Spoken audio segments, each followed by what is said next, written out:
As usual, we'll charge it to Mrs. Cole's card, the maitre d' announced with a smile, as though my name had vanished from existence. I barely glanced his way. My eyes were fixed on Maya, my daughter, draped in a silk dress I didn't buy, toasting Lucas's smugly smiling parents with a $200 glass of Barbaresco across the table. Their chairs, adorned with designer handbags, sat beside plates of lobster tails and truffle risotto, a vivid display of affluence, a blatant act of deceit. They hadn't noticed me yet. I'd seen all I needed.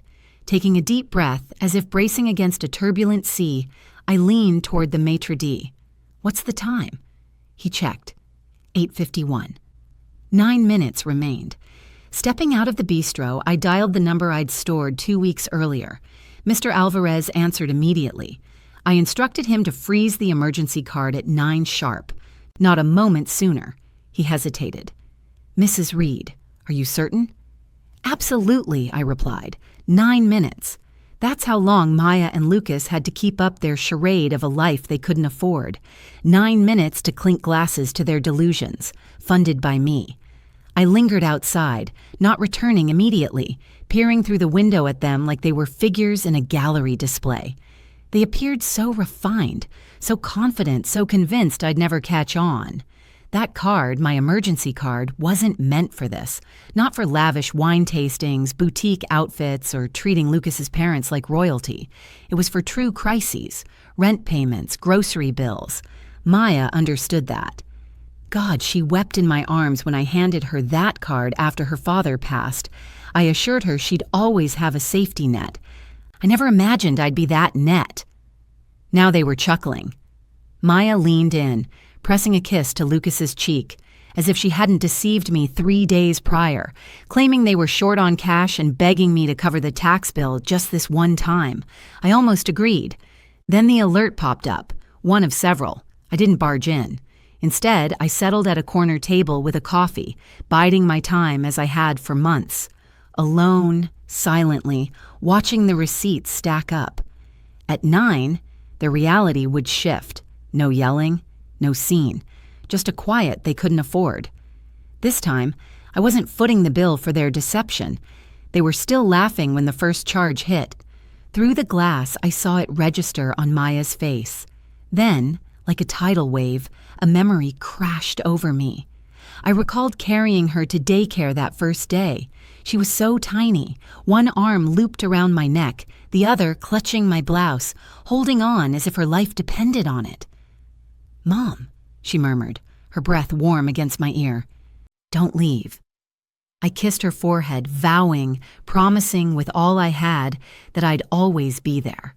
That oath carried me through driving her to school when we couldn't afford gas. It lived in the cold sandwiches I ate so she could have a warm lunch, in the night shifts I took, in the shoes I never bought, in the clothes I mended instead of replaced. That vow took root deep inside me. And now, my own daughter, the one I raised, had cashed in that promise, piece by piece, month after month. Dinners, cab rides, boutique dresses, silently, carelessly. She stopped asking long ago. She simply assumed it was hers to use. That emergency card was meant to be a lifeline, something I offered when she said she was struggling. Instead, she treated it like an endless fountain, one she never acknowledged with gratitude. 3 weeks back, she called, sobbing about a broken oven. I wired her money. The very next day, she posted a photo, tagging some boutique as her new go-to spot. I could see the price tag dangling from her sleeve. Last month, she complained about being too tired to cook. Lucas was away. Work was overwhelming. Could I bring some lasagna? So I did. 3 trays. I even brought groceries. That evening, I saw her toss out the salad I'd prepared and order sushi instead. Their lies aren't bold or blatant. They're small, relentless slivers, little untruths that pile up and leave marks. It's just one meal. It's only for now. We'll repay you. Except they never do. Truthfully, I never pressed them to. I wanted to believe Maya still relied on me, still cherished me, like she did at 3, her arms wrapped tightly around my neck. but love doesn't empty your savings and call it appreciation. Now, I sat just out of sight from their table, watching the minutes tick by on my phone. 8:56. This time, I'm the one cutting the cord, and I won't say a word when I do. 2 weeks earlier, I sat at my kitchen table with a steaming pot of coffee, 2 Advil, and every bank statement from the past year. It wasn't suspicion driving me. I did it because something had changed. Not suddenly, but bit by bit, like a drip that erodes stone over time. Countless tiny justifications, dozens of forgotten thank yous, and a charge from Barbaresco Bistro on a night they claimed they were just at home. So I began investigating. I combed through every detail, dates, vendors, totals. Then I opened Maya's Instagram and started matching things up. Her stories were always public. She thrived on attention. Maya loved her spotlight. July 16th. Toasting Lucas's promotion, 2 main courses, $126.49, billed to my card that very evening. August 3rd, a wine tasting outing, $488 at Cielo Cellars. My account, August 21st, Girls Spa Day, $291.30, Lavender Ridge Spa. September 5th, Hearts and Stomachs Full, $232 at some unpronounceable farm-to-table spot. I printed everything, labeled each one, highlighted the corresponding charges. When I finished, it added up to $4,208.36 across 60 days. Not errors, not crises, a way of life, carefully masked as necessity. That's when I reached out to Mr. Alvarez. I wasn't ready to cancel the card. I wanted it tracked, recorded, marked for unauthorized charges. She's my daughter, I explained, but this isn't fair. He listened, attentively, respectfully, and when I sent the receipts, I made sure to CC myself. Twice. Tonight isn't about exposing them. That's already settled. Tonight is about precision. I know Maya too well. A private confrontation would have led to tears. She'd call it an error, blame Lucas for swiping the card without permission, insist they plan to repay me, maybe even throw in a nostalgic jab to melt my resolve. Remember those cinnamon rolls on snow days, Mom? I know every trick she's got, but in public, she can't spin the story. A declined card doesn't bend to her excuses. She can't charm away witnesses. No Instagram post can erase a meal she didn't cover. That's why I sat here at 8:50 sipping tepid coffee, perfectly composed, not scheming, waiting. The distinction matters. The last time I saw Lila, she was bustling through the brunch crowd, a towel draped over her shoulder, her smile steady despite rude customers snapping their fingers like she was a shadow. Back then, I came here every Sunday after church for eggs and coffee. Before my daughter's table stopped feeling like home. Now it was nearly 9 o'clock. Lila noticed me first. From the corner window, she caught my eye, raised a brow, and gave a subtle nod. I didn't gesture back, just rested my hand gently on the folder beside my purse, our quiet, prearranged signal. 2 days earlier, I'd called her. I know this sounds odd, I said, but I suspect my daughter's been charging more than a few dinners to my card. She's there tonight, right? Lila didn't miss a beat. They've been in a lot, she said. Big tabs, bigger egos. That's when I made a request no one expects from someone my age, the receipts. I'm not out to humiliate anyone, I told her. I just want the truth, in writing. She paused briefly, then said, "Stop by before Friday. I'll have what you need," and she delivered. A plain envelope filled with printouts, every one in Maya's name, all billed to Mrs. Eleanor Reed's card, detailed, time-stamped, tasting menus, paired wines. One evening, they ordered a $14 side of grilled asparagus and left it half-eaten. Tonight, Lila glided by my table, pretending to survey the room. She placed a folded napkin next to my coffee, then moved on. Inside it, manager on duty, witness present. I glanced up, catching her gaze across the dining room. She offered the subtlest, firmest nod I've ever seen. People like Maya assume charm and ease make the world spin. They overlook the quiet women who observe, serve, and remember. They forget we connect. They forget we understand. And sometimes, when the time is right, we pass the truth to one another like a napkin slid across a table. It'd be simpler to say, this is just about the $4,200. That might paint me as bitter, perhaps even small-minded. Old woman fed up with paying the tab. Neat, easy to swallow. But it's not that straightforward. Money's just the proof. What I'm truly tallying is the disrespect, the gradual wearing away of boundaries. How Maya's tone grew icier with each request, as if I were obligated to provide, as if she were gracing me by taking my help. This dinner isn't about repayment. It's about halting the silent theft of my future before it consumes what remains of my calm. Maya doesn't yet know the reality, that my savings are stretched thinner than they appear, that I've had to tap into a retirement fund I swore I'd leave untouched until I was truly old, that at this rate, I'd be out of options in 5 years. I didn't want to humiliate her. I wanted to alert her, but she ignores alerts, not until they carry the weight of consequences. So I had to find a different way to speak, one she'd grasp, one the whole room would notice, not to shame her, not to ruin her, just to halt her. This isn't the kind of betrayal you scream over. It's the kind you handle like a surgeon's incision, precise, deliberate, with the clear knowledge that if you don't excise the decay now, it festers. Tonight follows rules. No shouting, no spectacle, no tears if I can avoid them. I don't want to be the mother captured on someone's phone. I want to be the woman who commands respect the moment she steps into a space. That's why I contacted the bank. That's why I carried the folder. That's why I made duplicates, not just for Maya, but for Mr. Alvarez and my attorney. I'm not merely freezing a card. I'm safeguarding my account. I'm not just exposing her. I'm severing the tie, legally, emotionally, and decisively, because I've cooked enough casserolas. I've agreed too many times, and I've borne enough silent humiliation to be the accommodating one. Moving forward, I'm not seeking thanks. I'm establishing limits. 8:58. I watched her fingers glide over her phone screen, her head tilted slightly, lips pressed in focus. The Maya stance, the one she strikes when crafting a post, effortless, yet meticulously planned. Moments later, my phone pinged with a notification. Nothing beats a night with the in-laws. Number GRATEFUL, number FAMILYFIRST, number PORTLANDBISTROLIFE. There it was.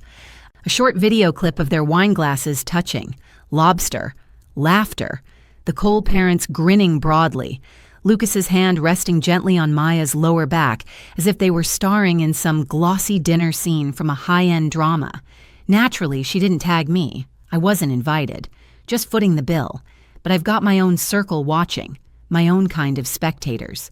So I opened the group chat with my sister-in-law, Mary Ann, one of the few still around who recalls the Maya from before, the one not polished for public display. I typed, "Hope they're savoring the evening." I've covered plenty for it and sent it. I knew what would follow. Mary Ann's never been one for keeping secrets, and she's got a knack for sharp, subtle digs.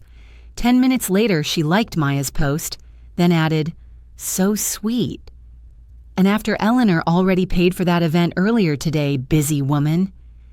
It appeared beneath the video, just a line. Not harsh, not loud. But in Maya's next story, laughing against Lucas's shoulder, her smile seemed a bit strained, because she noticed. She always does. And tonight, for the first time, she wasn't certain how much I knew. That's the power of precision. No need to shout. Just a gentle tap on the glass. Let it hum. I returned to my coffee, taking another sip. Still bitter, but gratifying. This wasn't the eruption. It was the ripple before the quake. I don't need a cheering section. I just need her to question whether I'm still the compliant, appreciative mother she expects me to be. Thankful for a mere mention in her posts. She can layer on all the filters she likes. But the reckoning is near. And she's clutching the wrong card. By 9, everything was ready. The card, the paperwork, the witnesses who'd recall. I wasn't here to trap her. I was here to verify what I'd already uncovered. 2 days ago, I sat at my kitchen table piecing it together. Receipts from Lila, bank records, screenshots of Maya's posts, each piece aligned neatly, like a formation of troops. I marked charges, boutiques, wine bars, weekend getaways, then paired them with her online trail of clues. I drafted a concise, formal email to Mr. Alvarez. Subject, unauthorized charges. Freeze request, Mr. Alvarez. Attached are documents detailing unauthorized charges on the emergency card. Please enact a freeze at precisely 9 p.m. Friday. I included the receipts, everything labeled, blind copied my attorney. Then I printed copies and slipped them into a plain envelope. That envelope rested in my purse now, untouched. Not for theatrics, for preparedness.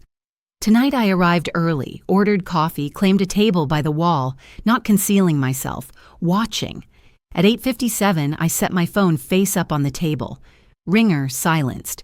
No need to touch it. The timing was locked in. Maya still hadn't spotted me. 3 tables away, she leaned toward Lucas, chuckling at his father's remark. She dabbed her napkin at her lips' edge, as if posing for a lens. Likely was.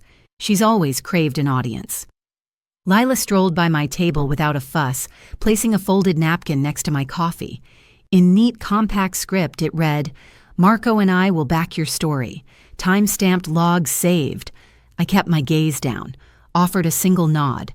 Folks often figure age brings invisibility. They suppose we're clueless about expenses, about how credit works, about leaving traces online. Yet I've witnessed more disloyalties at jobs and within kin than Maya has seen Summers. They overlook that reserved women hold on to details, and that, when the instant arrives, we skip the noise. We record. I lifted my coffee for another taste. 2 minutes remained. The bill hadn't arrived. Her grin held steady. But the gears were turning. When the lights dimmed, when the payment bounced, I'd stay silent. The proof would speak. The hour drew close. I delved into my bag, acting as if searching for my wallet, and grazed my phone. The display glowed on its own. And suddenly, there was the saved message, still fixed at the top. I hadn't intended to play it. My finger just pressed from muscle memory. Maya's voice filled the air, faintly static. "I'll be okay, Mom. Don't worry. I just wanted to say thank you again for helping us with the rent. I know it's a lot. We'll pay you back when things are better." I promise that moment came back sharp. She'd recorded it after we'd perched on her bare living room floor, sipping tea from odd cups. Lucas had been let go. They owed 3 months on all fronts. Maya appeared drained, strands tangled in a bun, shadows beneath her eyes. I delivered food staples that week, covered the landlord, mailed blooms to lift her spirits. She sobbed during our embrace. 5 years had passed. Now I peered at her beyond the window pane, wrapped in silk, hands adorned with gems, beaming as if she fit into an existence I'd never watched her build. And suddenly, all I could see was my kitchen, the soft glow of evening. The corner where her father once stood, paring apples, his picture still on the fridge, the envelope I'd quietly tucked into her coat after she said they'd manage. I'd trusted her words. Now, I watched her squander them. It wasn't the cash. It was how swiftly she forgot the hardship. How fast I turned into scenery, a recurring payment, a mother molded into a fallback. I gazed at the table. The pendant light above glinted off my teacup's rim, sending a shimmer across the folder. The quiet cut deeper than the voicemail. I'd clung to that recording like it held weight, like it showed Maya still had a heart. But all it revealed was that she once knew how to sound remorseful. I slipped the phone into my bag and clasped my hands in my lap. Across the dining room, the waiter neared their table with the bill. 9 o'clock, right on schedule. The moment lingered, like a final chord fading out.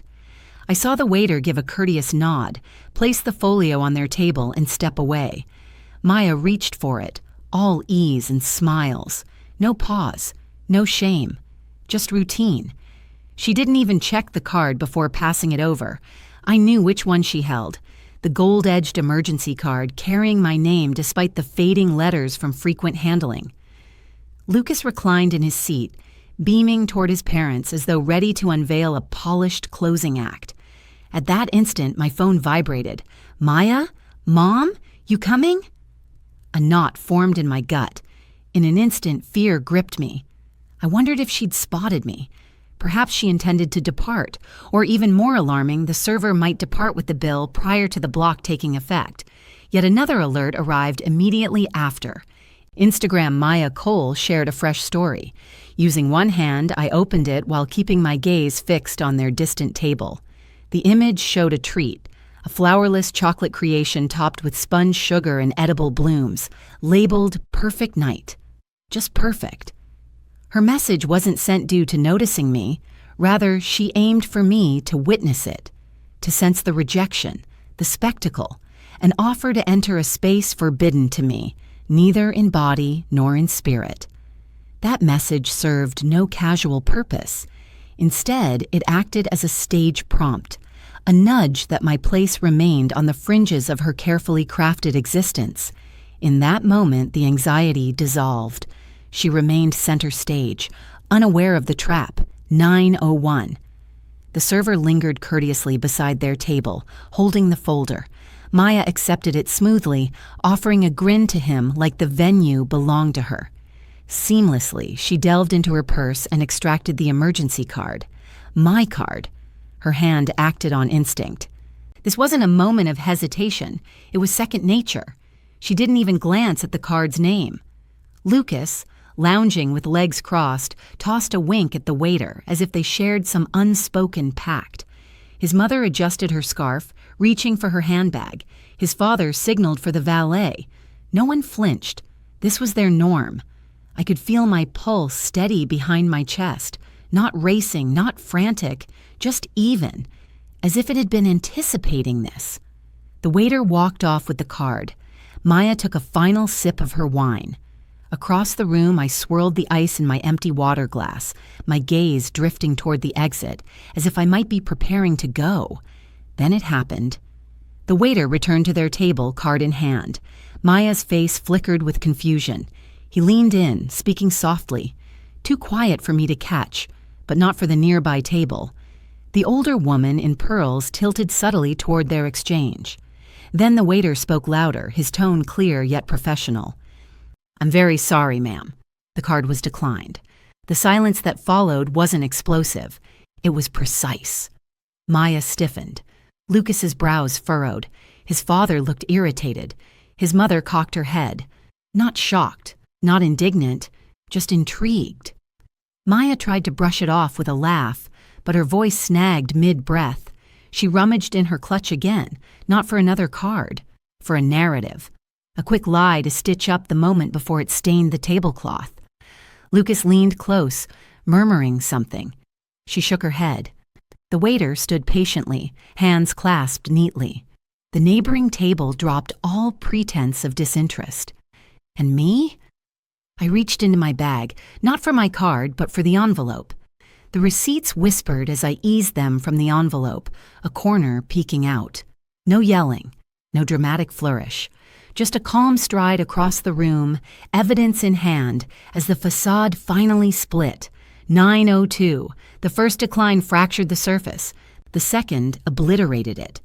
Maya tried once more. Same card. Same strained smile, stretched thin like a taut string. The waiter stepped away briefly, swiped the card again. From across the room, I saw the terminal glow as he tried. Declined. He returned, his voice softer now. I couldn't make out his words, but I didn't need to. Lucas's face told the tale. His grin evaporated as if a light had been snuffed out. He straightened, shoulders rigid. "It's probably the network," Maya said too loudly, her gaze flicking to her in-laws. "Or fraud protection. It can flag places like this. I'd used that excuse once, 6 years back, when I forgot to notify the bank about a trip." Maya had remembered. She just didn't know I'd triggered the fraud alert. Across their table, Lucas's mother let out a sharp breath, her hand stilled halfway to her handbag. She wasn't entertained. She was mortified. And in that hushed moment of idle forks and half-drunk wine, I knew the pretense had collapsed. They weren't polished. They weren't playing gracious hosts. They weren't the couple everyone should admire. They were exposed. I rose deliberately, took the envelope, and approached. Not hurried, not furious, just composed, resolute, as if presenting a bill, which I was. A few glances followed me. The nearby table dropped all pretense. When I reached them, Maya finally lifted her eyes. Her lips parted. No sound emerged. I didn't need to talk. I set the envelope on the pristine tablecloth, carefully then nudged it toward her, aligned neatly with her plate. I tapped it once, firmly enough to signal. Open it. Every page. Her trembling fingers reached for it as the waiter returned. "Would you like to try another card?" he asked, addressing no one in particular. Lucas scrambled for his wallet. His father averted his gaze. His mother pressed her napkin to her lips, her eyes cold and detached, as if she'd half expected this all along. I turned before Maya could meet my eyes again. No words were needed. The receipts would outshout anything I might say. Maya didn't open the envelope immediately. She clutched it like it might scald her, as if some part of her clung to the hope it held a kind note, a gift, something she could charm her way past. But then she lifted the flap. Her gaze swept over the first sheet, then the third. Her fingers shook harder. At the top, in stark black ink, I'd written, "Unauthorized charges, $4,208.36, past 60 days. Transactions under review, emergency card canceled, records filed, no bold font, no red pen, no glaring highlights, just dates, places, amounts, and quiet." Lucas leaned in to see. Maya tugged the papers close, guarding them like a student caught copying answers. "Mom," she began, voice breaking, but I didn't pause, didn't respond, didn't waver. I wasn't there to debate the proof. I was there to present it. Let them bear its heft. Page after page of luxuries they hadn't earned. No sentiment, just figures. Lucas's expression changed, from puzzlement to something sharper, calculating. His eyes darted over the numbers. His hand hovered near his jacket pocket. He was tallying, minimizing damage. That's when it clicked. Maya hadn't acted solo. She'd been the front, but Lucas had been charging too. They both savored the wine. They both took the weekend escapes. Now they faced a real tab. Behind them, Lucas's parents sat still, silent, not intervening. His mother gave me a slight nod, not warm, not cold, just recognition. Maya made one final attempt. "Why here?" she whispered, face red. I met her gaze squarely. "Because this is where you spent it," I said. Then I turned. One smooth step, no theatrics, no lingering. The room didn't explode. It didn't have to. The receipts had done what I couldn't. They showed I'd funded a life I was never welcomed into. Now the credit was cut. The truth lay on the table, and for once they couldn't dodge the cost. My phone vibrated in my hand. Mr. Alvarez. A text from Mr. Alvarez lit up my phone. Fraud report received. Card frozen at 9 a.m. as requested.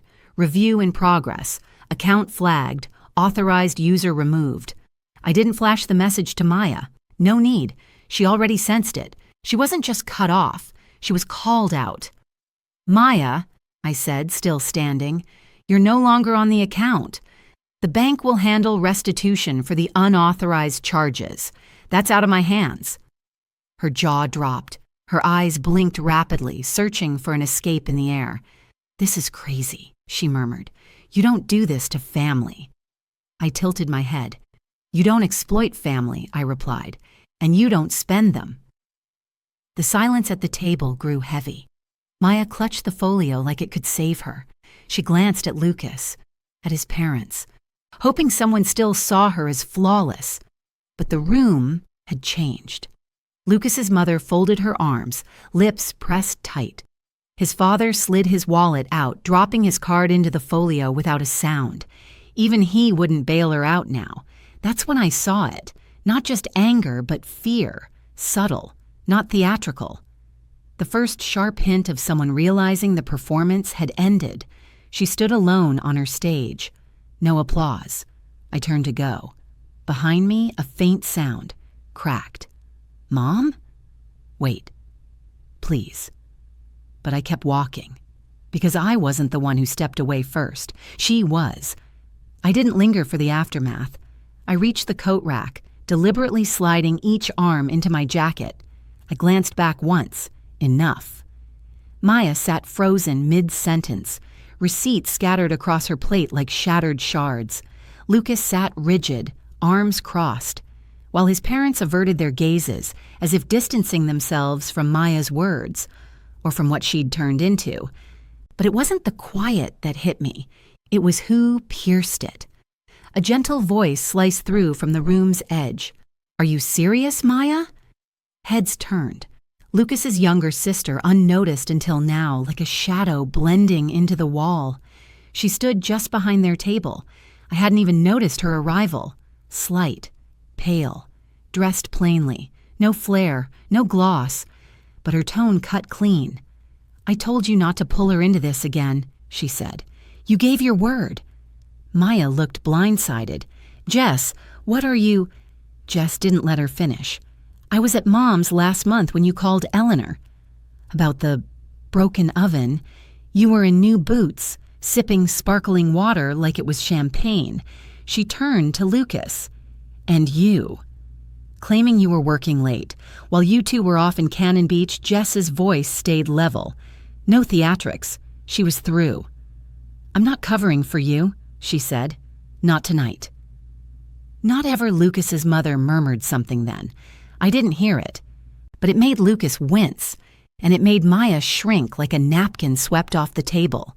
The next day, Marianne texted me the rest. Lucas's parents refused to pay the bill, stated if their son couldn't handle his marriage, they wouldn't fund it. Jess offered to cover her own meal separately, then walked out. Maya and Lucas scrambled. No spare card, no fallback funds. The bank wouldn't lift the freeze, and Mr. Alvarez had marked the charges for review. If they didn't settle up, vendors would be alerted, including the hotel, the spa, the boutique where she'd strutted in that faux leather trench, posing like it was high fashion. By Monday, Maya's Instagram went silent. No stories, no posts. The quiet spoke louder than any caption she could have crafted. I didn't feel victorious. I felt unburdened. This wasn't vengeance. It was the first time in years I'd let her face the true weight of her decisions. Without stepping in to settle the tab, she thought family meant a fallback. But I was never the cushion. I was the backbone, and I'd stopped yielding. I didn't file charges, not for the dinner, not for the card. That would have handed Maya a tale to weep over. My mother had me arrested, she'd claim, and someone, somewhere, would buy it. Number. I chose something keener than a courtroom. I chose authority. That Monday, I cut her from every remaining account, not just the emergency card, everything.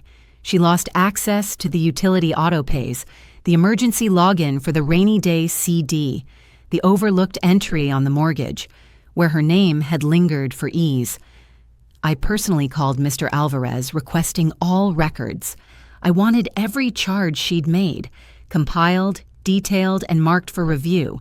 If she tried to twist the narrative, she'd face not me, but a paper trail and a corporate fraud team with no cause for nostalgia. The final turn? I contacted 2 vendors, the boutique and the spa. I notified them that the charges might be contested. "I can't ensure those charges will clear," I said courteously. "You may want to pursue payment directly from the user." The couple now faced a choice: pay the bill themselves, or let the vendors chase them. By Sunday, no one had reached out. No apologies, no explanations. And that was okay. Because a week later, something more meaningful came. Not a message from Maya, a small card in the mail from Lucas's grandmother. "I saw what you did. I'm sorry it came to this, but it was necessary. We raised them too gently. Your resolve showed me what true family means. No check was enclosed, no appeal. Just pressed flowers from her garden, tucked between 2 index cards. Worth more than any repayment. Old woman narrator 2308 Govarit. Thank you for staying until the end. Do you believe family loyalty should have boundaries? Or does love forgive all? Share your thoughts in the comments and let us know where you're watching from.